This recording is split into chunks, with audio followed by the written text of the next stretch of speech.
Alléluia, Alléluia, Alléluia, Alléluia, Alléluia, Alléluia, Alléluia, Alléluia, Alléluia.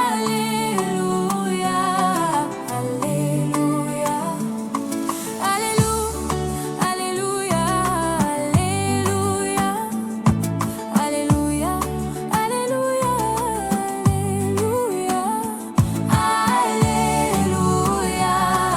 Alléluia, Alléluia, Alléluia, Alléluia. Tu es digne, Yahweh, de recevoir. Tu es digne, Yahweh, de recevoir la gloire, la louange, la majesté. La gloire, la louange, la majesté. Au ciel, Yahweh, au ciel, les anges. Au ciel, Yahweh, au ciel, les anges te louent, t'adorent en disant, te louent, t'adorent en disant, tu es saint, tu es saint, tu es saint, tu es saint, tu es saint, Yahweh, tu es saint, Yahweh, tu es saint, Yahweh, tu es saint, Yahweh, Yahweh, Yahweh, saint Yahweh, saint Yahweh, saint Yahweh, Yahweh, saint Yahweh, saint. Tu es saint, tu es saint, tu es saint, tu es saint. Nul n'est comme toi dans les cieux et sur la terre. Nul n'est semblable à toi dans les cieux et sur la terre. Nous chantons tes louanges et nous célébrons ton nom. Nous chantons tes louanges et nous célébrons ton nom. Tu es saint, tu es saint, tu es saint, tu es saint, tu es saint, tu es saint, tu es saint, tu es saint, tu es saint. Sois loué Jésus le roi, sois loué le roi des rois, sois loué le tout-puissant, sois loué le bon berger, sois loué le roi des rois, sois loué le tout-puissant. Tu es saint, tu es saint, tu es saint, tu es saint, tu es saint. Alors, bienvenue famille et bienvenue la team. Bienvenue dans 5 minutes avec Jésus-Christ. Bienvenue dans notre épisode, dans notre plateforme We Live for Jesus. Aujourd'hui, nous allons parler de l'épisode 9 et je veux te parler d'une parole une parole une parole qui choque et une parole qui dérange, ok, et qui semble impossible à mettre en pratique et qui est aimer vos ennemis.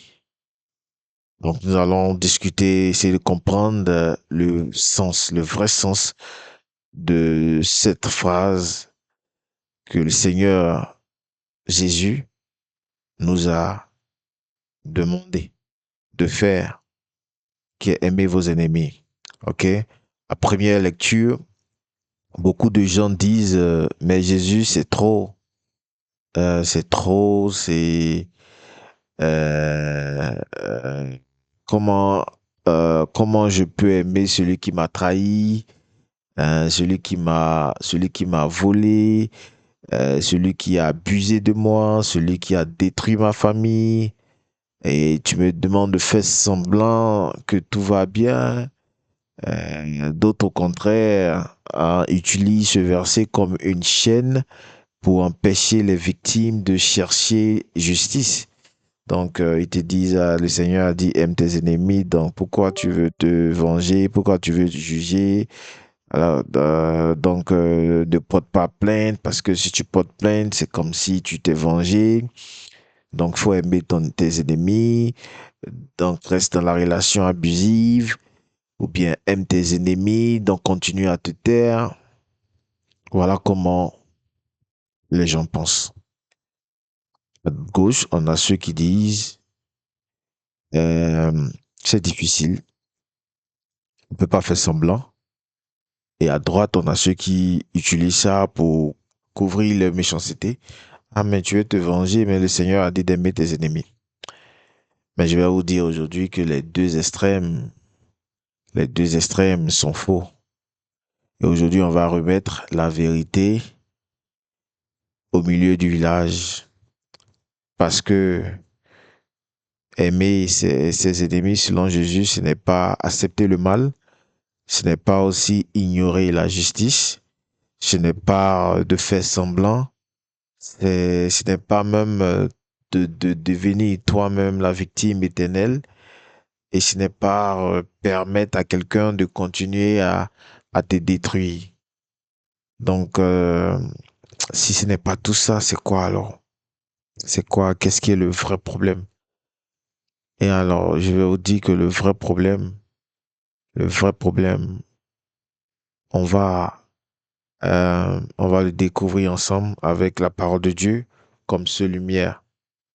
Donc, prends une grande respiration, ouvre ton cœur et ouvre ton cœur, je dirais, et puis ouvre ta Bible, écoutons ce que Jésus a vraiment dit. Ok?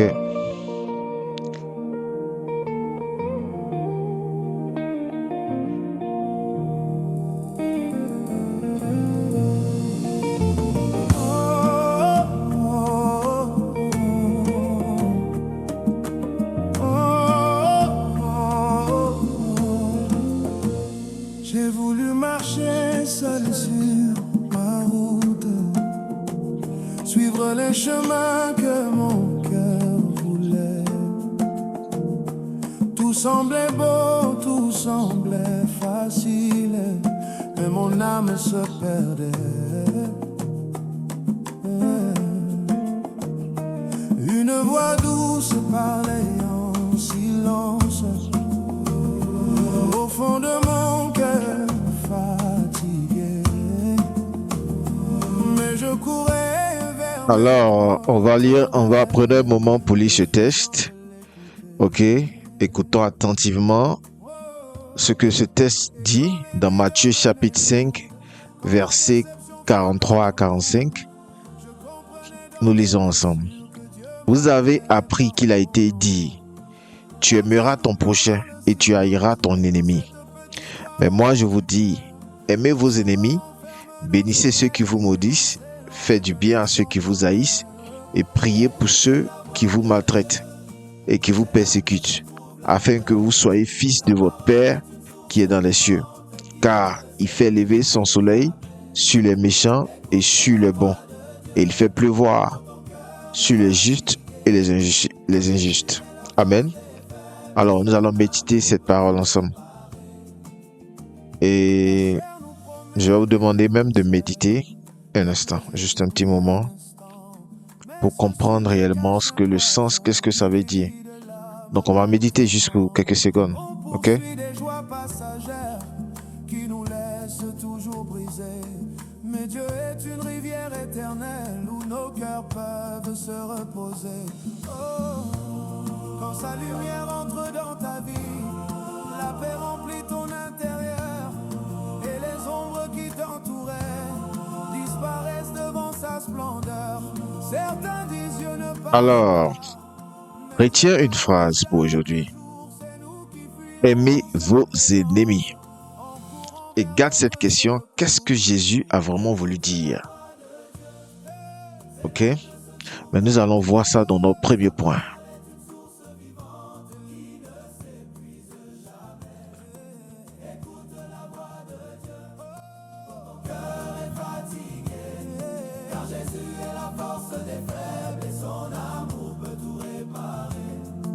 Quand Dieu habite dans ta vie, les fausses lumières Alors, disparaissent. Les amis notre qui premier point déjà, c'est s'éloignent pour comprendre Jésus, devant sa sagesse. Car la lumière il faut comprendre le contexte. chasse l'ombre et le Qu'est-ce qui s'est réellement passé? et ceux qui vivaient dans la Qui parlait? ne supportent Il parlait à qui? le change. Quoi il parlait? Toi tu marches Dans quelles circonstances? Dans quelles conditions? Ok? C'est très important. Pour comprendre la Bible, il faut bien maîtriser la théologie, il faut bien comprendre. L'Esprit Saint est là, la connaissance, l'expérience, la sagesse, tout ça t'aidera à comprendre certains versets. Ok? Donc, quand Jésus dit aimez vos ennemis, ok? Quand Jésus dit aimez vos ennemis, il parle à des juifs, ok? Il parle à des juifs vivant sous l'occupation romaine. Des gens qui voyaient leurs terres confisquées, leurs taxes augmentées, leurs droits piétinés. Des gens qui haïssaient les Romains. Et ils avaient cette raison humaine de le faire. Et leur tradition religieuse leur disait, euh, tu aimeras ton prochain et tu haïras ton ennemi. Donc la haine était devenue religieuse, acceptable et puis normale. Donc, c'est dans ce contexte que Jésus intervient et il ne dit pas que ce que les Romains font est juste. Il ne dit pas aussi accepter l'oppression. Il dit que quelque chose de plus profond, il dit quelque chose de plus grand qui est ne laissez pas la haine vous transformer en ceux que vous combattez. Ok? Ou bien d'autres termes, ne laissez pas la haine vous transformer en eux. Donc voici le premier secret. Jésus ne demande pas d'approuver le mal de l'ennemi. Il demande de ne pas devenir comme lui. Parce que la haine te transforme en celui que tu es. Amen. Nous allons voir notre deuxième point. Qu'est-ce que on doit comprendre réellement? Alright?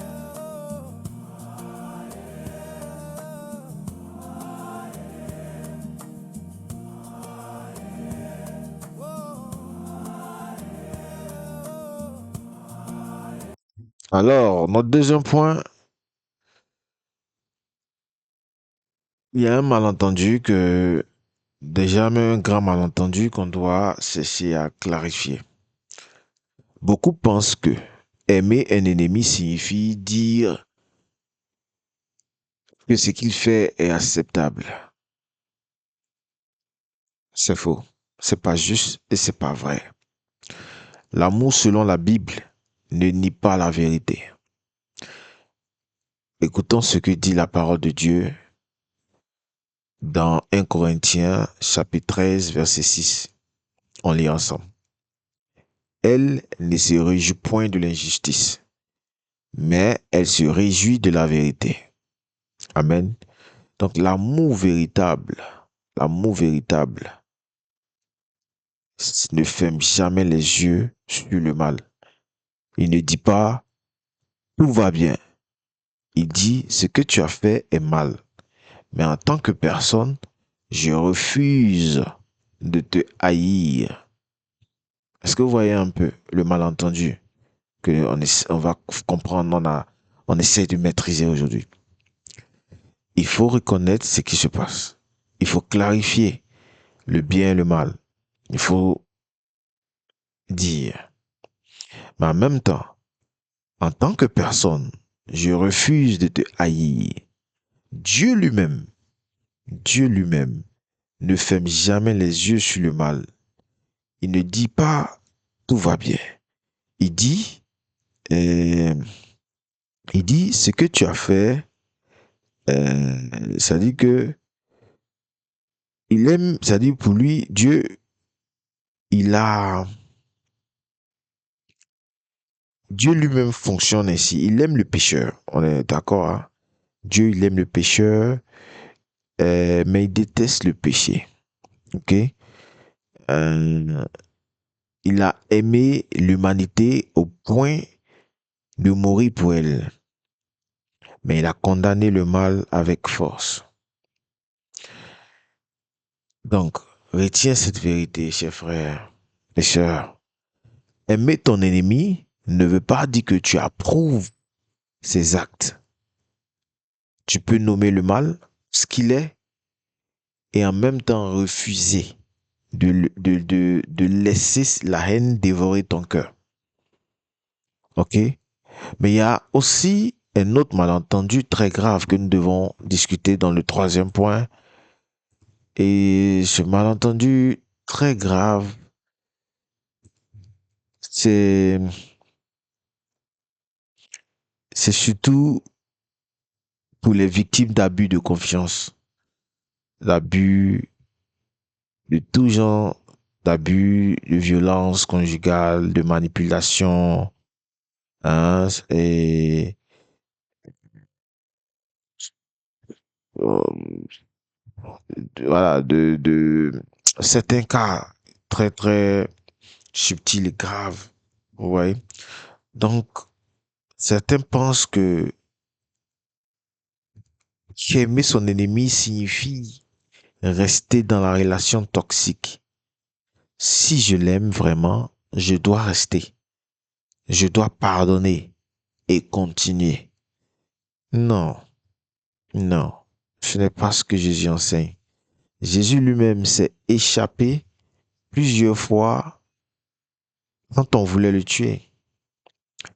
Écoutons l'évangile selon Jean chapitre, chapitre 8, verset 59, qui nous dit là-dessus, il prie des prières pour les jeter contre lui, mais Jésus se cacha et il sortit du temple. Amen. Donc Jésus n'est pas resté pour se faire lapider. Il s'est protégé et plus tard, dans Jean chapitre 10, verset 39, qui nous dit là-dessus, il cherchait encore à le saisir, mais il s'échappa de leurs mains. Donc Jésus ne s'est livré à la croix que au moment choisi par Dieu. Ok? Et il ne l'a pas fait par accident. Il ne l'a pas fait par naïveté. Il a fait au bon moment, le moment où le Seigneur a décidé. Donc la vraie vérité, tu peux aimer ton ennemi de loin. Tu peux pardonner sans rester dans la situation. Tu peux prier pour quelqu'un et mettre une distance pour te protéger. Aimer un abuseur ne signifie jamais lui donner l'accès à continuer à te détruire. Amen. C'est ne lui donne pas l'opportunité de continuer à te faire du mal. Si ça n'arrête pas, tu peux t'échapper pour un moment et tu attends le bon moment. Si Dieu veut que tu retournes, tu retournes. Si Dieu te donne l'assurance que ça va s'arranger, tu vas. Donc, mais il y a un troisième malentendu aussi. Et quelques gens aimer, ce n'est pas renoncer à la justice. Aimer, c'est plus que ça. Ok? On va essayer de voir un peu mieux pour comprendre le vrai sens. Par exemple, si j'aime mon ennemi, je ne dois pas chercher justice. Je ne dois pas porter plainte.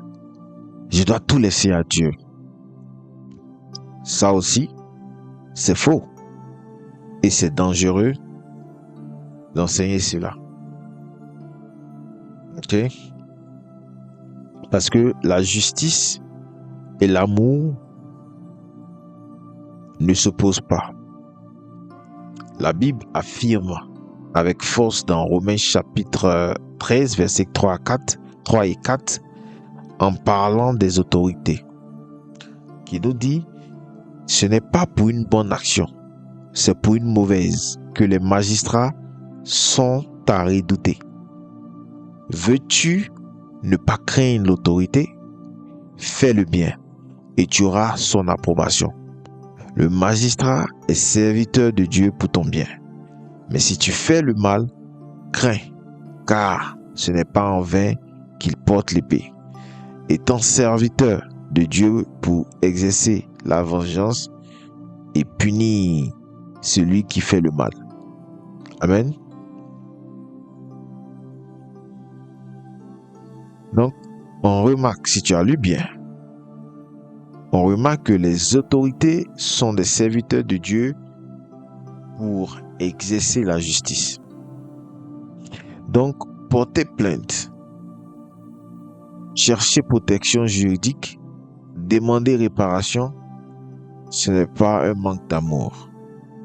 C'est utiliser les instruments que Dieu lui-même a mis en place. Paul lui-même a fait appel à César pour obtenir justice. Quand on lit dans Acte 25, il n'a pas dit « Je dois aimer mes ennemis tant que je les laisse me tuer ». Aimer ton ennemi et chercher justice peuvent coexister. Le but de la justice n'est pas la vengeance personnelle, c'est de protéger les autres et de rétablir l'ordre. Mais c'est pas tout. On doit connaître maintenant, comprendre la différence entre l'amour et la vengeance pour aussi maîtriser s'il y a amalgame ou bien nuance. Ok? Dans notre 5e point,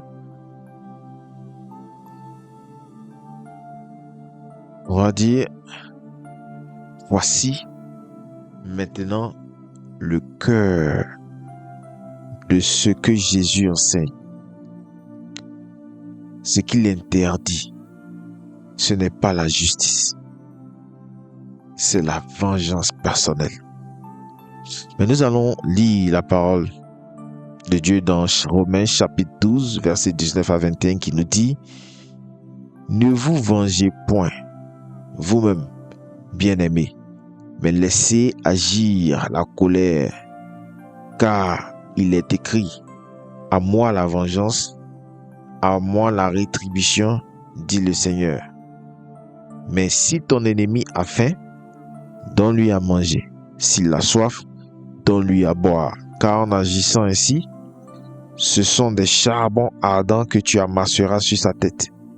Ne te laisse pas vaincre par le mal, mais surmonte le mal. Surmonte le mal par le bien.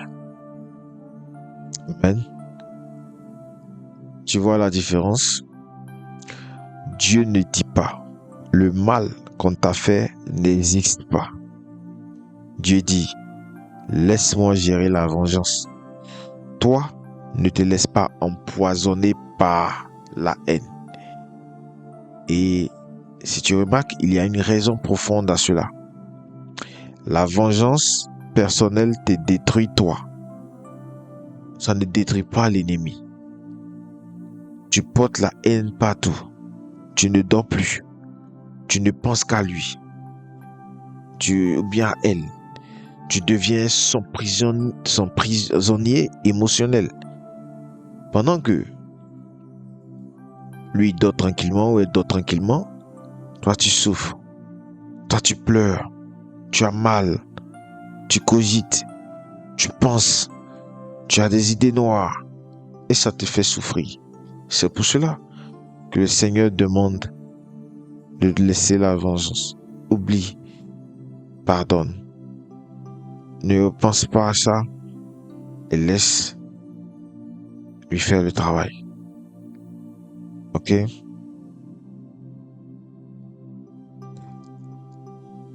C'est pour cela que Jésus dit aime-le.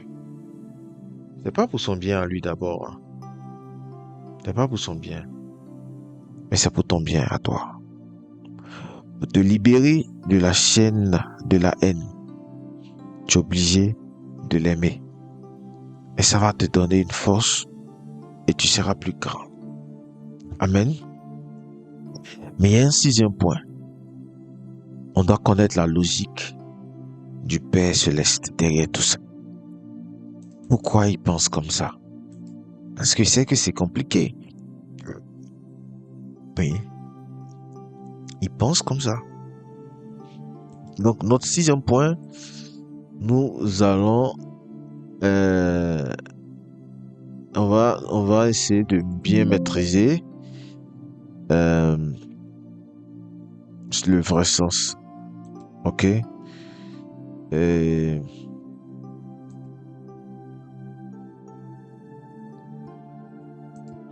On va essayer de voir le vrai sens. Si on peut, hein. La logique derrière notre papa. Mais pourquoi Jésus demande-t-il une chose si difficile? Il donne lui-même la raison dans Matthieu chapitre 5, versets 45 à 48. Donc on va trouver la logique dans ce passage, dans ce verset. Dieu nous dit quoi? Afin que vous soyez fils de votre Père qui est dans les cieux, car il fait lever son soleil sur les méchants et sur les bons, et il fait pleuvoir sur les justes et sur les injustes. Si vous aimez ceux que vous aiment, quelle récompense méritez-vous? Les publicains aussi n'agissent-ils pas de même? Et si vous saluez seulement vos frères, que faites-vous d'extraordinaire? Les païens aussi n'agissent-ils pas de même? Donc soyez donc parfaits, comme votre Père Céleste est parfait. Amen. Vous voyez comment c'est clair? Donc on vient de voir la raison de notre Père Céleste pour le grand conseil qu'il nous donne. La logique est claire. Aimer ceux qui t'aiment, n'importe qui peut le faire. Les voleurs s'aiment entre eux. Les bandits s'aiment entre eux. Les manipulateurs s'aiment entre eux. Aimer ceux qui t'aiment, ce n'est pas être chrétien. C'est être humain ordinaire. Mais ce qui distingue un disciple de Jésus, c'est cette capacité surnaturelle.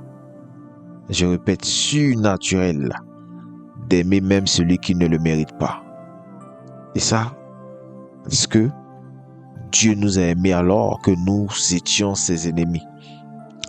Voici la parole essentielle dans Romains chapitre 5, versets 8 et 10, qui nous dit, mais Dieu prouve son amour envers nous, en ce que, lorsque nous étions encore des pécheurs, Christ est mort pour nous.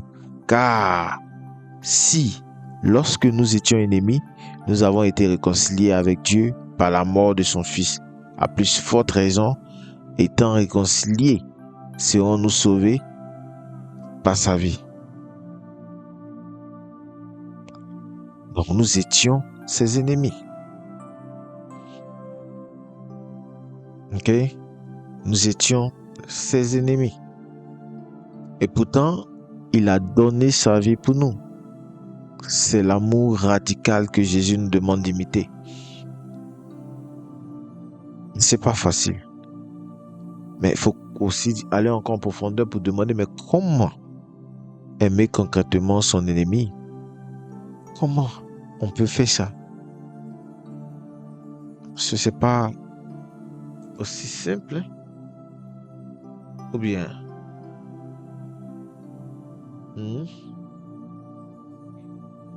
c'est pour moi, je pense pas que c'est simple. Donc il faut comprendre comment aimer concrètement son ennemi. Bon, on a compris la théorie. Mais comment aimer un ennemi concrètement? Jésus donne 4 raisons précises. Dans Matthieu 5, verset 44. Il dit premièrement, aimer. Et ça, ce n'est pas un sentiment.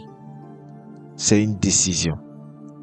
Tu décides de ne pas vouloir le mal de cette personne. Tu décides de ne pas te réjouir quand elle souffre. Premier point. Deuxième point, bénis ceux qui te maudissent. Quand quelqu'un parle mal de toi, ne réponds pas. Ne réponds pas par des malédictions. Choisis de prononcer des paroles de bénédiction. Je répète, quand quelqu'un parle mal de toi,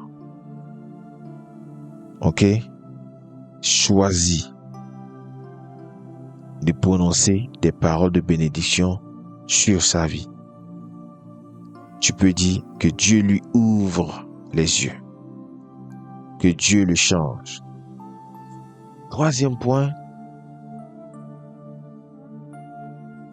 fais du bien à ceux qui te haïssent. Quand quelqu'un crée une situation hostile, quand l'occasion se présente, ok, fais un geste de bonté. Fais juste un petit geste de bonté. Ok. Romains 12:20 nous dit, dis même, si ton ennemi a faim, donne-lui à manger. Ce n'est pas pour le récompenser, mais pour le briser. Pour briser le cycle du mal. Pour briser cette mentalité de vouloir te faire du mal. Quatrième point.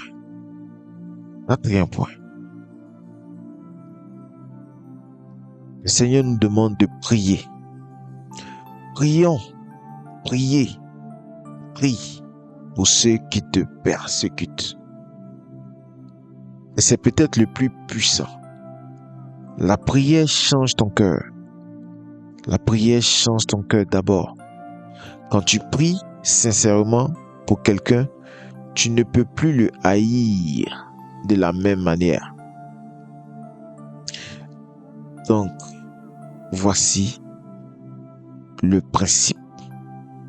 Comment aimer son ennemi. Donc, ce n'est pas un sentiment chaud. C'est une série de décisions qui te libèrent et qui ouvrent la porte à Dieu d'agir. Mais il y a un petit hic que nous allons voir dans le 8e point qui est aimer ne veut pas dire ne pas reprendre. Aimer ne veut pas dire ne pas reprendre. Je répète. Parce que comme ça, la Bible, pour comprendre, il faut lire beaucoup de contextes, beaucoup de versets, beaucoup d'histoires, beaucoup de théories, beaucoup de décisions. Comprendre d'autres versets, que ce soit en anglais, en hébreu, dans d'autres langues, pour avoir vraiment la connaissance. Et aussi prier pour que l'Esprit Saint t'aide à trouver la meilleure formule et vraiment trouver cette stratégie qui va te faire avancer. Donc, notre 8e point, qui n'est pas loin, qui est, je dirais quand même, c'est un secret que le livre of Jesus vous donne aujourd'hui.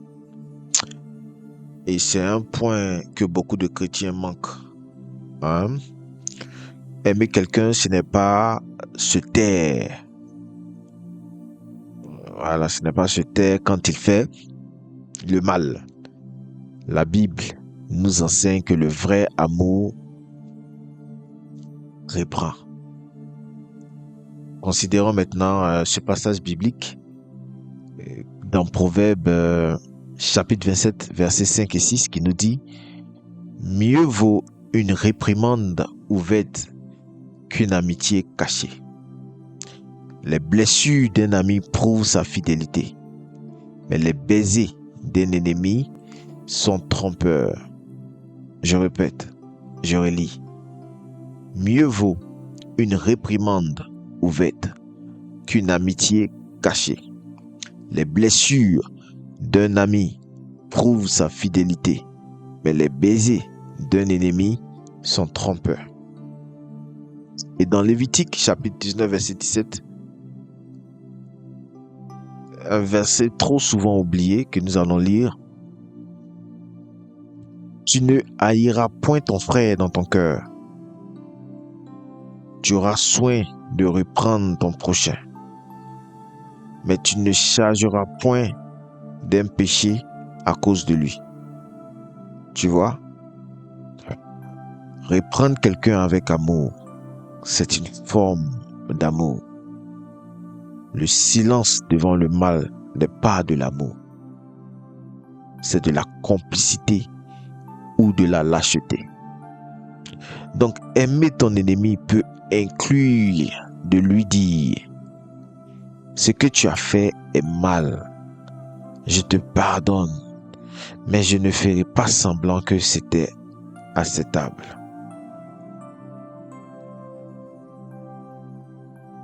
Je ne ferai pas semblant que c'était acceptable.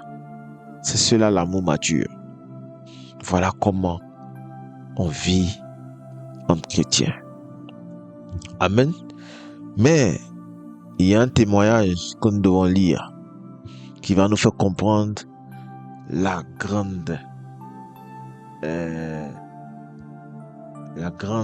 vision qu'elle a. Ok? On va essayer de mieux maîtriser ça. Ok? Écoutons bien.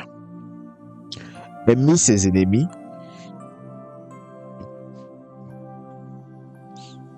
est le témoignage le plus puissant qu'un chrétien puisse donner au monde. Pourquoi? Parce que c'est antinaturel. Personne ne fait ça naturellement. Donc quand le monde voit un chrétien qui aime même ceux qui lui font du mal, le monde se demande d'où vient cette force. Pensons à Étienne. Pensons à Étienne. Pensons à Étienne. Ok?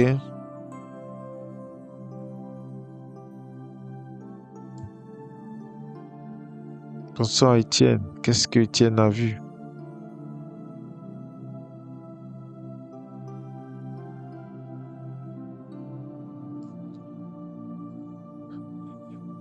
Le premier martyr. Pendant qu'on le lapidait, voici ce qu'il a dit dans Actes chapitre 7 verset 60. Il dit: Seigneur, ne leur impute pas ce péché.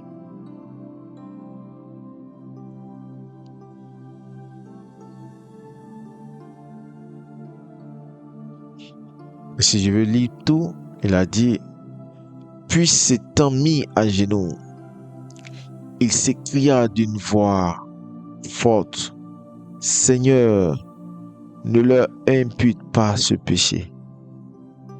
Et après ces paroles, il s'endormit. Il a prié pour ceux qui le tuaient. Et dans la foule, il y avait un jeune homme nommé Saül, qui plus tard deviendra l'apôtre Paul. Et beaucoup pensent que la prière d'Étienne a planté quelque chose dans le cœur de Saül ce jour-là. Souvent,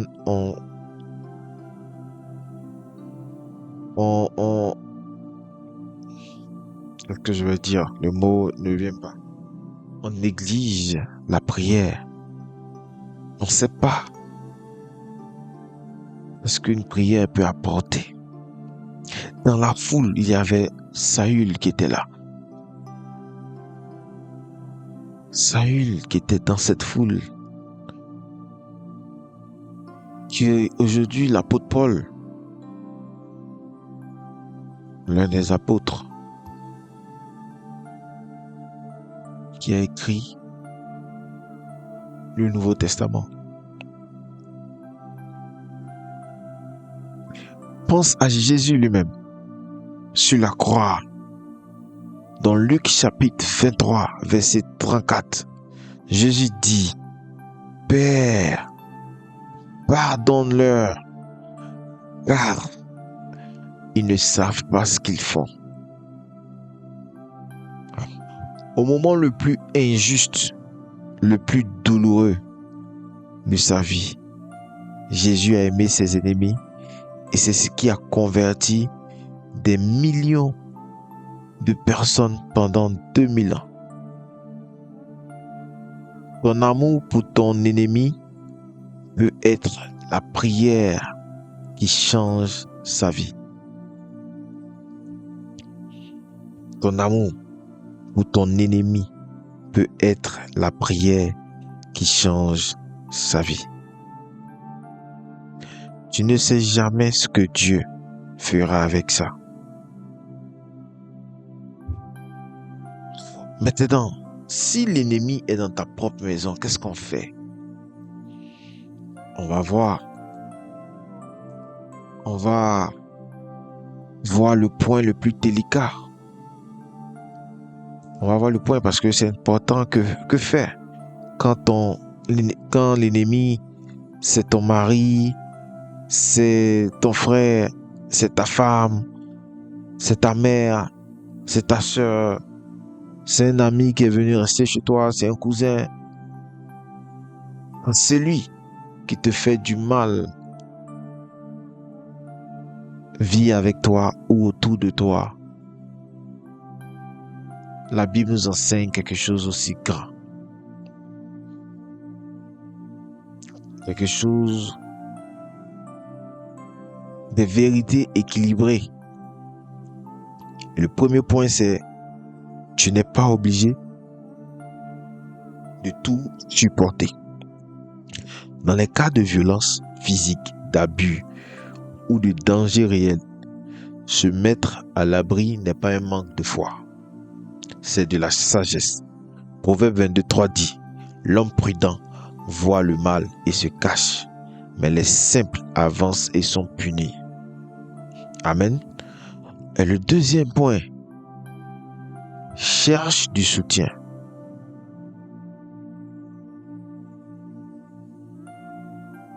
Trouvez, si vous êtes en couple, trouvez une personne que vous avez confiance, un homme de Dieu que vous deux, vous avez confiance et vous allez parler.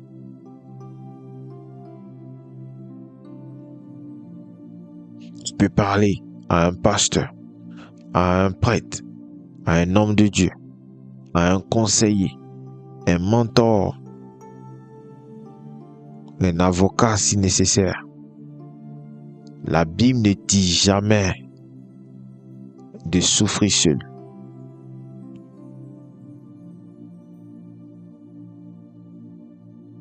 Le frère sécourable dans la détresse est un don de Dieu.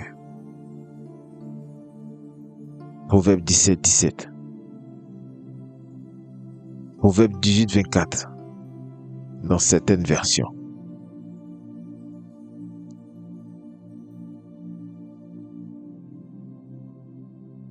Un ami aime en tout temps et dans la détresse, il se montre un frère. Et le quatrième point, prie pour cette personne. Pas parce qu'elle le mérite, mais parce que Dieu seul peut changer un cœur que tu ne peux pas changer toi-même.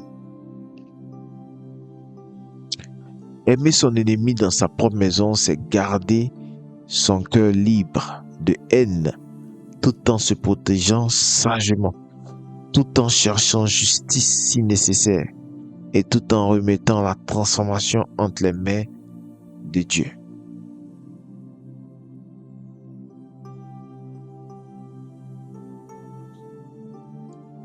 C'est bon?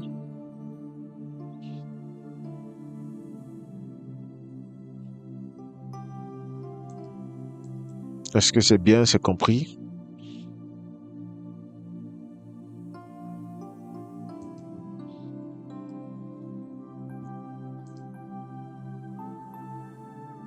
Maintenant, Parlons concrètement. Comment vivre cette vérité aujourd'hui? Premièrement, identifie ton ennemi sans honte. Prends un moment et écris, mentalement ou sur papier, le nom de la personne qui te blesse en ce moment. Ne minimise pas, ne nie pas. Reconnais que cette blessure est réelle.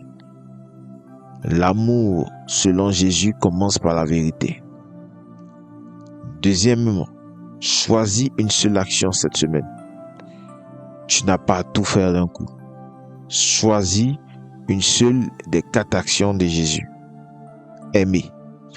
Décide aujourd'hui de ne plus souhaiter son malheur. Bénir. Prononce une parole de bénédiction sur sa vie. Il faut faire du bien. Si l'occasion vient, ne refuse pas de faire un geste. Prends 1 minute par jour pour le présenter à Dieu. C'est la prière. Et le 4e point, distingue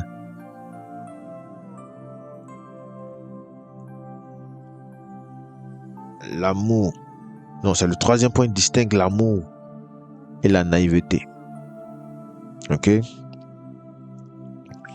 Aimer ne veut pas dire revenir dans une situation dangereuse.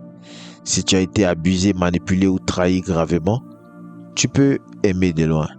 Et si la justice doit être recherchée, fais-la sans culpabilité. Et le 4e point, libère-toi pour vivre. Libère-toi pour vivre. Souviens-toi, tu n'aimes pas ton ennemi pour lui. Tu l'aimes pour toi. Pour que ton cœur soit libéré du poison de la haine, pour que tu puisses dormir la nuit, pour que tu puisses vivre pleinement la vie que Dieu t'a donnée. Libère-toi. Libère-toi, frère. Libère-toi, sœur.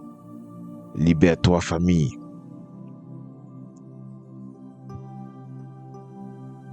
Nous allons prier. Prions ensemble. Si tu peux fermer les yeux quelques secondes. Et prions. Seigneur Jésus, tu as dit des paroles qui me dépassent. Aimer mes ennemis, c'est trop pour mes propres forces. Mais tu ne m'as jamais demandé de le faire seul. Aujourd'hui, je viens devant toi avec la vérité de mon cœur. Tu sais ce qu'on m'a fait. Tu connais chaque blessure, chaque trahison, chaque injustice. Je ne minimise rien. Mais je refuse aussi que la haine continue à me détruire. Pardonne-moi quand j'ai laissé l'amertume habiter mon cœur. Pardonne-moi quand j'ai souhaité du mal à ceux qui m'ont blessé. Libère-moi, Seigneur. Je ne demande pas que mes ennemis soient récompensés pour leur mal. Je demande que toi, tu agis selon ta justice et ta sagesse. Toi seul sais ce qui doit arriver. Aide-moi à les bénir avec ma bouche. Aide-moi à prier pour eux sincèrement. Aide-moi à faire le bien quand l'occasion se présente. Et donne-moi aussi la sagesse de me protéger là où il faut. Que je sois fils du Père Céleste, celui qui fait lever son soleil sur les méchants et sur les bons. Que mon amour devienne un témoignage qui te glorifie. Et pour celui ou celle qui aujourd'hui porte une blessure profonde, touche son cœur, libère-le, restaure-le. Que cette parole soit le début de sa guérison. Au nom de Jésus-Christ, mort pour ses ennemis, afin de les rendre ses amis. Amen. Amen. Nous sommes à la fin de notre émission de 5 minutes avec Jésus-Christ. famille, merci d'avoir suivi l'épisode 9 de 5 minutes avec Jésus sur We Live for Jesus. Souviens-toi aujourd'hui, aimer son ennemi, ce n'est pas être faible, c'est être fort comme le Christ. Ce n'est pas pour approuver le mal, c'est refuser que le mal te transforme. Ce n'est pas pour renoncer à la justice, c'est refuser la vengeance personnelle. Ce n'est pas rester dans le danger, c'est garder son cœur libre de haine. Le pardon, ce n'est pas un cadeau pour ton ennemi, c'est un cadeau pour toi. Et n'oublie jamais, tu n'es pas seul dans ce combat. Christ lui-même a aimé ses ennemis sur la croix. Et il vit encore, il vit en toi par son esprit pour t'aider à faire de même. Demain, nous nous retrouvons pour un nouvel épisode puissant. Alors, abonne-toi sincèrement et abonne-toi à notre chaîne We Live for Jesus. Active la cloche pour ne manquer aucun épisode. Partagez cet épisode avec quelqu'un qui porte une blessure profonde. Écris en commentaire, Père, libère mon cœur. N'oublie pas de lire ta Bible toi-même, de tout examiner à la lumière de la parole et d'apprendre des sages, des patriarches, des vrais hommes de Dieu. Besoin de parler d'études bibliques de prière, nous avons notre WhatsApp. Et surtout, laisse Jésus guider ta vie. Amen. Merci et Dieu d'abord, Jésus-Christ est Seigneur. We Live for Jesus. À bientôt et on se retrouve pour Noël. Pour un moment de plaisir ensemble. Et puis, je pense que je vous dis merci et au revoir. Bye bye.